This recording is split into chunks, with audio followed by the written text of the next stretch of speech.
नमस्कार श्रोताबिन। आज हामी सुस्तानी महात्म्य अन्तर्गत दोस्रो अध्याय सुरु गर्दैछौँ र दोस्रो अध्यायको कथा वाचन आजको हाम्रो यस भिडियोमा गरिनेछ।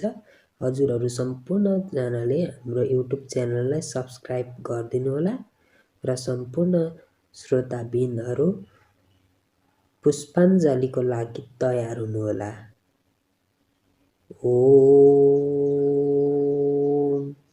एं ब्रह्मा वरुणेन्द्र मरुत स्तुन्वन्ति दिव्यैस्तवै वैर्दै साङ्गपदक्रमोपनिषदै गार्यन्ति यं सामगा ध्यानावस्थितततेन मनसा पश्यन्ति यं योगिनो यस्यन्तं न विदुषुरासुरगणा देवाय तस्मै नमः। श्रीमच्चन्दनचर्चितो जलवपु शुक्लाम्बरा मल्लिका मालालङ्कृतकुण्डला प्रविलसत् मुक्तावलीशोभिता सर्वज्ञाननिदानपुस्तकधार रुद्राक्षमालाकरा वाग्देवी वदनाम्बुजे वसतु मे त्रैलोक्यमाता चिरम्। मूकं करोति वाचालं पुङ्गुं लङ्घयते गिरिं यत्कृपातमहं वन्दे परमानन्दमाधवम्। नमो भगवते तस्मै व्यासाय मिततेजसे यस्य प्रसादात् पच्यामि नारायणकथामिमम्। नारायणं नमस्कृत्य नरं चैव नरोत्तमं देवी सरस्वती व्यासं ततो जयमुदीरयेत्। साष्टाङ्गं नमनं कृत्वा सुस्तानीं परमेश्वरीं कथां सुदुपमां देव्या श्रुत्वाभीष्टफलं लभेत्। ओम नमः शिवाय। जय सुस्तानी माता। अब चाहिँ हामी दोस्रो अध्यायको कथा सुरु गर्दैछौँ। सम्पूर्ण श्रोताबिनहरूले भक्तिपूर्वक ध्यानपूर्वक एकचित्त भएर सुन्नुहोला र आफूले चढाएको फुलपाती चाहिँ श्री सुस्तानी देवीलाई सम्झेर चढाइदिनुहोला र सुस्तानी मातालाई ढोगी पनि दिनुहोला। ओम नमः शिवाय। अथ द्वितीय अध्याय। कुमारजी आज्ञा गर्नुहुन्छ हे अगस्त्य मुनि, अघि यो संसार प्रलय भएर जलामय भएका बखतमा महामायाका प्रभावले परब्रह्म परमेश्वर क्षीर सागरमा शेष नागमाथि शयन गर्नुभएको थियो। सोही समयमा परब्रह्म स्वरूप विष्णुका नाभिदेखि सहस्त्र पत्र भएको पज अर्थात् कमलको उत्पत्ति भयो। भगवान विष्णुका नाभिबाट धेरै माथि पुगेर हजारौं पात पक्रिएर फुलेका त्यस कमलमाथि ब्रह्मा उत्पन्न भए। तिनै ब्रह्मालाई फेरि पनि संसारको सृष्टि गरौँ भन्ने प्रेरणा विष्णुबाट प्राप्त भयो। त्यसै बखतमा शेषशायी भगवान विष्णुका काने गुजीबाट धेरै वीर र पराक्रमी दुईटा दैत्यको उत्पन्न भयो। तिनको नाम मधु र कैटभ थियो। चारैतिर जलामय देखेर ती दुई दैत्यले हामी कहाँ छौँ, कतै टेक्ने समाउने पनि केही छ कि भनेर पानीमा पौड्दै जाँदा विष्णुका नाभिबाट उत्पत्ति भएको कमलको डाँठ भेट्न पुगे। त्यसैको सहारा लिई माथि जाँदा जाँदा ब्रह्मा भएको ठाउँमा ती दुवै दैत्य पुग्दा भए। कमलका फूलमाथि शान्त भएर बसेका ब्रह्मालाई देखि त्यो कमलको डाँठ हल्लाएर त्यहाँबाट खसाउने विचार गरे। यो देखेर डराएका ब्रह्माले योग मायाको आराधना गरी दर्शन पाए। दर्शन पाएपछि हर्षले गदगद हुँदै भगवतीको स्तुति गरे। त्यसपछि हे परमेश्वरी, भगवान विष्णुलाई जागा गराइदिनुहोस् भनी बिन्ती गरे। ब्रह्मादेखि प्रसन्न भएकी भगवती महामायाले निधाएका विष्णु भगवानलाई जागा गराइदिनु भयो। जागा भएपछि विष्णुले ती दैत्यलाई ब्रह्माका समीपमा देखेर क्रोधित भई युद्ध गर्न अघि सर्नुभयो। दिव्य 5000 वर्षसम्म लडाईँ गर्दा पनि ती मधु कैटभ दैत्यलाई जित्न सक्नु भएन र भन्नुभयो, हे दैत्य हो, तिमीहरूको पराक्रमदेखि म सन्तुष्ट भएँ। तिमीहरूको वीरता प्रशंसा योग्य छ। आफ्ना मनमा जो इच्छा छ सो वरदान माग, म दिन तयार छु। विष्णुको यो वचन सुनेर दैत्यहरू बोले, हे विष्णु, हामीले तिमीलाई जित्न सक्यौं, यसकारण तिमीले पो हामीसित वरदान माग्नुपर्छ। लौ माग तिम्रो इच्छित वर कुन हो त्यो हामी दिनेछौँ। ती दैत्यका यस्ता अहङ्कारयुक्त वचन सुनि भगवान् विष्णुबाट आज्ञा भयो, म वरदान अवश्य माग्नेछु, तर तिमीहरूले दिन्छौ भन्ने बाचा गर्नुपर्छ। मधु कैटवले पनि तिमीले मागेको वर हामी अवश्य दिनेछौँ भनी बाचा गरे। त्यसपछि विष्णुले भन्नुभयो, हे दैत्य हो, अरू थोक त मलाई चाहिएको छैन। तिमीहरू दुईटैलाई मेरो हातबाट मार्न पाऊँ भन्ने मेरो यही एक मात्र इच्छा छ। विष्णुको यस्तो वचन सुनि ती दैत्यहरूले भने, हे विष्णु, तिमीले छल कपट गरी यो वर माग्यौ तापनि हाम्रो वचनको पालना हामी गर्नेछौँ। तिम्रो इच्छा पूर्ण होस्, तर हामीलाई जल नभएको स्थानमा मात्र मार। हे अगस्त्य मुनि, सबैतिर जलमाया देखेर दैत्यले जल नभएका ठाउँमा मार्नु भन्ने वर दिएका भए तापनि भगवान् विष्णुले आफ्ना काखमा राखी दुवैको प्राणान्त गराउनुभयो। हे मुनि, तिनै मधु कैटव दैत्यको बोसो पानीमा जमेर पृथ्वी भइन्। मासुले पर्वत र हाडले ढुङ्गा बने। यो देखेर प्रसन्न भएका ब्रह्माले पहिले लोकहरूको सृष्टि गरे। एकको माथि अर्को, अर्को माथि अर्को गर्दै भूलोक, भुवलोक, स्वरलोक, महरलोक, जनलोक, तपलोक र सत्यलोक, यी माथिका 7 लोक र एकको मुनि अर्को, अर्कोको मुनि अर्को गर्दै अतल, वितल, सुतल, तलातल, महातल, रसातल र पाताल, यी तलका 7 लोक गरी जम्मा 14 भुवनको सृष्टि गरे। हे अगस्त्य मुनि, स्वयम्भू मनुका पुत्र महाराज प्रियव्रतद्वारा ज्योतिर्मय रथमा चढी रातलाई पनि दिन जस्तै बनाउने इच्छा गरी भूलोकका वरिपरि घुम्दा रथका पाङ्ग्राका लिगमा 7 समुद्र र पृथ्वीमा 7 द्वीप भए। पहिले 7 द्वीपको वर्णन सुन। जम्बुद्वीप, प्लक्षद्वीप, साल्मलीद्वीप, कुशद्वीप, कौचद्वीप, शाकद्वीप र पुष्करद्वीप, यी द्वीपहरूको विस्तार पहिलोभन्दा दोस्रोभन्दा तेस्रो क्रमले ठुलो हुँदै गएका छन्। यसै गरी 7 समुद्र पनि एकभन्दा अर्को गर्दै ठुला हुँदै गएका छन्। तिनका नाउँ हुन् क्षारोद, इच्छुरसोद, सुरोद, कृतोद, क्षीरोद, दधिमण्डोद र शुद्धोद। महाराजा प्रियव्रतकी पत्नी वैष्मतीका गर्भबाट जन्म भएका 7 भाइ छोराहरूमा क्रमैसित अग्निहरूले पहिले जम्बुद्वीपको राज्य पाए। यो द्वीप क्षारोद अर्थात् नुनिलो समुद्रले घेरिएको छ।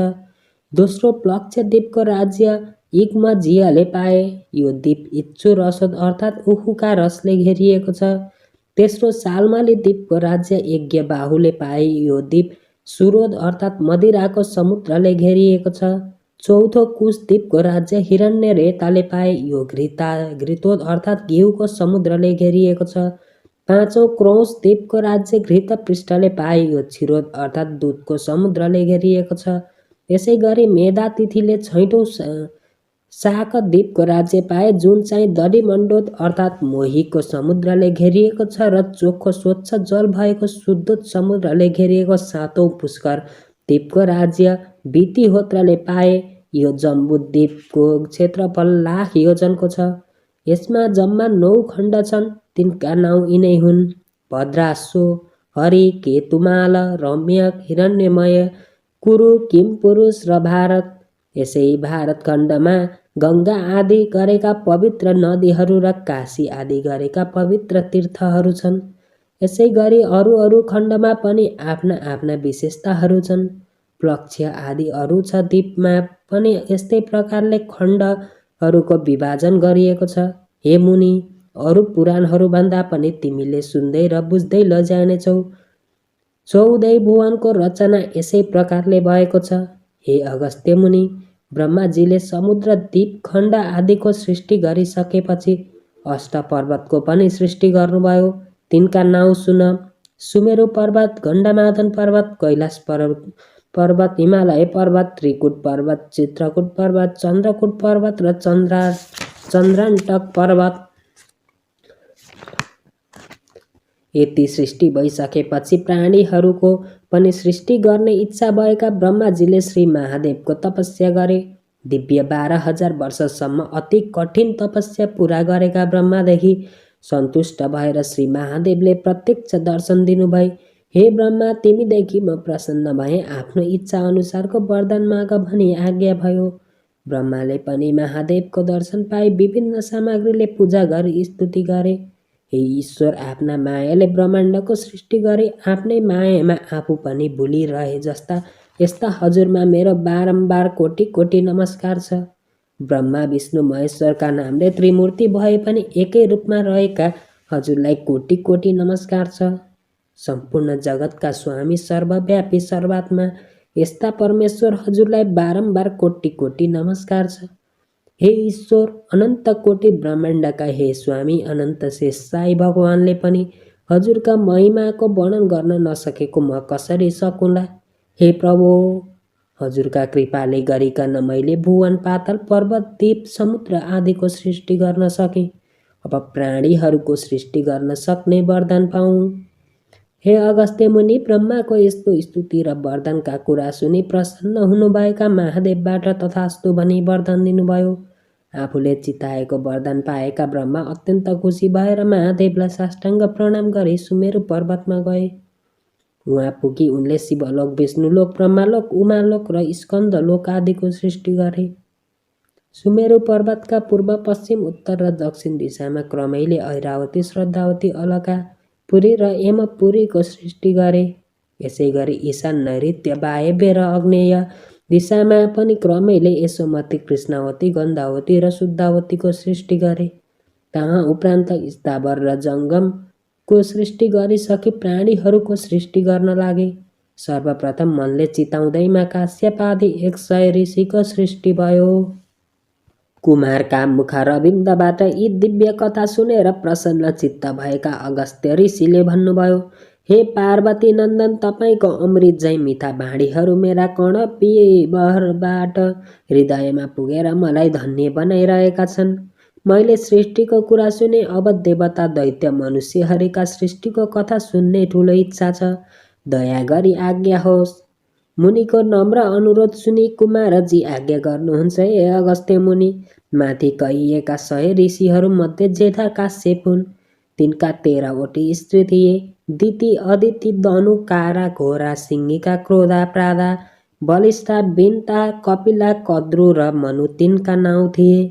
यी 13वटीमा क्रमैसँग दितिका गर्भबाट हिरण्याक्ष, हिरण्यकशिपु आदि नाम भएका दैत्यहरू जन्मिए।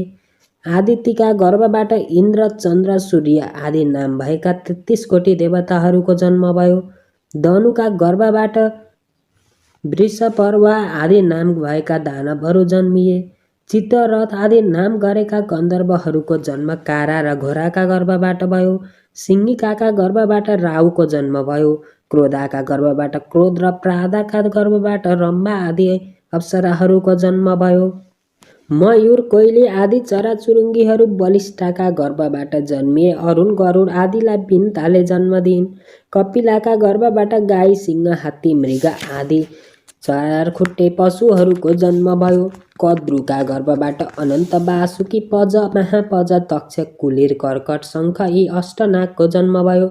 मनुका गर्भबाट मनुष्यको जन्म भयो। ए अगस्त्य मुनि, यस्ता प्रकारले देवता, दानव, ऋषि, यक्ष, गन्धर्व, किन्नर, राक्षस, अप्सरा, नाग, मनुष्य, पशु, पक्षी, किरा, फट्याङ्ग्रा, आकाशमा उड्ने, भुइँमा सुल्किने, पानीमा पौडने आदि समस्त जलचर, स्थलचर र नभचर प्राणीहरूको सृष्टि भएको देखेर ब्रह्माजीले प्राणीहरूको आहारा समेत सप्तधान्यादि अन्नको सृष्टि गरे। हे अगस्त्य मुनि, अरू पुराणहरूमा पनि सृष्टिका क्रमको विस्तृत वर्णन गरिएको छ, जो सुन्दै र बुझ्दै लैजानेछौ। अब तिम्रो अरू के सुन्नको इच्छा छ भन्ने कुमारजीको आज्ञा सुनि अगस्त्य मुनि बिन्ती गर्नुहुन्छ। हे कुमार, कुन कुन लोकमा को रहनु भएको छ, दिशा दिशाका स्वामीको उत्पत्ति कसरी भयो, सो कुरा जान्न पाऊँ, आज्ञा होस्। अगस्त्य मुनिको यो निवेदन सुनि कुमारजीबाट आज्ञा भयो। हे अगस्त्य मुनि, कैलाशलोकमा लयकर्ता भगवान शङ्कर, सत्यलोकमा सृष्टिकर्ता ब्रह्मा र वैकुण्ठलोकमा पालनकर्ता विष्णु हुनुहुन्छ। उमा भुवनमा धूम्र ऋषि र नैऋत्य भुवनमा अरू ऋषिहरू छन्, अनि स्कन्दलोकमा म छु। यो लोक अथवा भुवनको विषयमा भनियो। अब दिशाको स्वामीको वर्णन गर्नेछु। काश्यप ऋषिका पत्नी आदितिका गर्भबाट जन्म भएका इन्द्रले हिमालयमा गएर धेरै समय श्री महादेवको घोर तपस्या गरे। त्यसबाट सन्तुष्ट भएका श्री महादेवले भन्नुभयो, हे इन्द्र, तिमीदेखि म प्रसन्न भएँ। तिमी पूर्व दिशाका अधिपति भयो अनि अमरावतीमा पठाउनु भयो। आदितिका अर्का पुत्रले पनि त्यसै गरी हिमालयमा गएर श्री महादेवको तपस्या गरे। प्रसन्न हुनुभएका महादेवले दक्षिण दिशाका अधिपति बनाई एम नाम राखेर हेमपुरीमा पठाउनुभयो। त्यसै गरी अर्का पुत्रले गएर तपस्या गरे। तिनलाई पनि सन्तुष्ट हुनुभएका महादेवले निऋति नाम राखी नैऋत्य दिशाको दिक्पाल बनाई कृष्णावतीको अधिपति गराएर पठाउनुभयो। त्यसपछि अर्का पुत्रले गएर तपस्या गरे। महादेव प्रसन्न भई वरुण नाम राखी पश्चिम दिशाको दिक्पाल र श्रद्धावतीको अधिपति बनाई पठाउनुभयो। काश्यप ऋषिकी अर्की पत्नी दितिका छोरा 49 वायुले त्यसै गरी तपस्या गरे। प्रसन्न हुनुभएका श्री महादेव प्रकट भई के वरदान माग्ने इच्छा छ माग भन्ने आज्ञा भयो र तिनीहरूले भने, हामी 49 भाइ एकै हुन सकौँ, हामीलाई कसैले देख्न नसकोस्, हामी हिँडे डुलेको शब्द मात्र सुनियोस् र हामीलाई बलमा कसैले नहराओस्। महादेवले पनि तथास्तु भनी वरदान दिनुभयो। भई गन्धावतीको अधिपति बनाई वायु भन्ने नाम राखी वायव्य दिशामा पठाउनुभयो। फेरि अर्का पुत्र गएर महादेवको तपस्या गरे। प्रसन्न भएका महादेवले कुबेर नाम राख्नुभयो र उत्तर दिशाको दिक्पाल बनाई अलकापुरीको अधिपति बनाई पठाउनुभयो। फेरि अर्का पुत्रले पनि गएर त्यसै गरी हिमालयमा बसी तपस्या गरे। तपस्याबाट सन्तुष्ट हुनुभएका श्री महादेवले विश्वकर्मा नाम राखेर ईशान दिशाको दिक्पाल भयो भने यशोवतीको अधिपति बनाई पठाउनुभयो। हे अगस्त्य मुनि, तिमीले जान्न इच्छा गरेका दिक्पालहरूका नाम र तिनीहरूको स्थानको वर्णन गरे। यहाँ उपरान्त अब म तिम्रा सामु दक्ष प्रजापतिको पुत्री सती देवीको विवाह भएको र तिनको मृत्यु भएको अनि दक्ष यज्ञ विध्वंस भएको कथा सुनाउँछु। मन लाएर सुन भनी कुमारजीले भनेको सुनि दुवै हात जोडेर हे अगस्त्य मुनिले सोध्नुभयो, हे पार्वतीका पुत्र सती देवीका पुण्य कथा सुन्ने मेरो ठुलो इच्छा भयो। ती कसरी शिवजीको पत्नी भइन्, यज्ञमा किन बित्न पर्यो, त्यो सबै आज्ञा होस्। मुनिको निवेदन सुनेर कुमारजी आज्ञा गर्नुहुन्छ। ए अगस्त्य मुनि, प्रजापति जम्मा 8 थिए। 8 जना प्रजापति थिए जसलाई अष्ट प्रजापति भनिन्छ। तीमध्ये जेठाको नाउँ दक्ष थियो। तिनकी पत्नीको नाउँ बिरनी थियो जो अति भक्ति परायण थिइन्। ती गर्भवती भइन् र 10 मास पूर्ण भएपछि तिनले पुत्रीको जन्म दिइन्।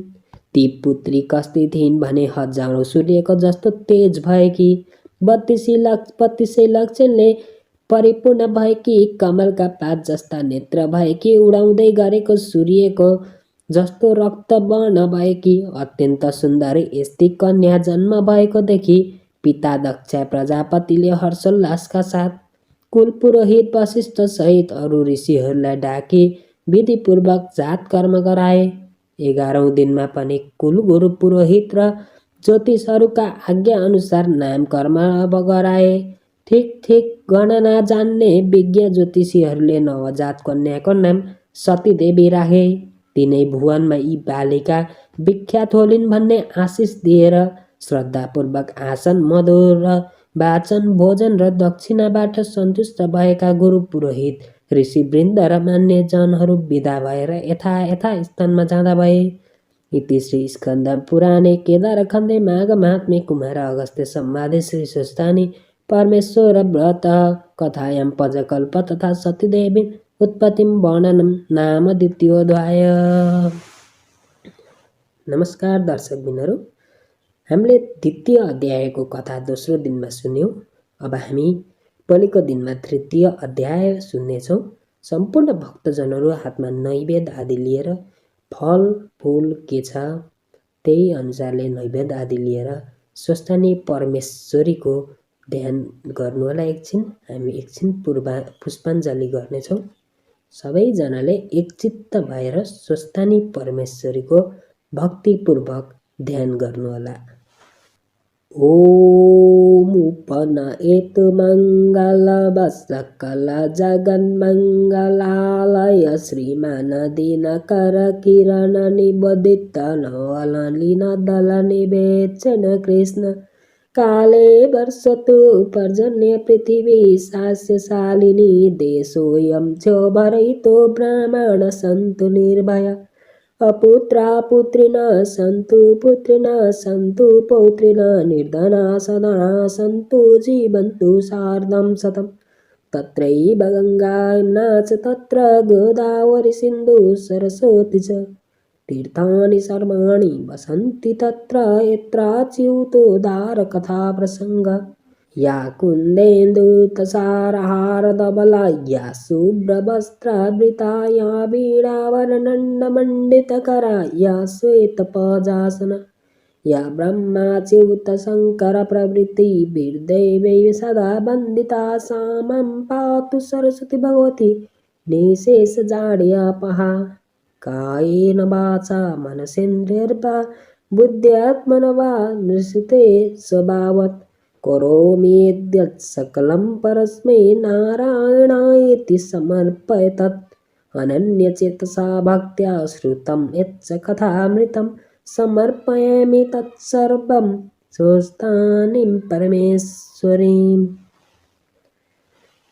सबैजना श्रोताबिनले आफूले हातमा लिएको फलफुल नैवेद्य आदि श्री स्वस्थानी मातालाई सम्झेर चढाई स्वस्थानी मातालाई ढोगिदिनुहोला। जय स्वस्थानी माता। ओम नमः शिवाय। सबैजना श्रोताबिनले एकपटक हाम्रो युट्युब च्यानललाई पनि सब्स्क्राइब गरिदिनुहोला। जय स्वस्थानी माता।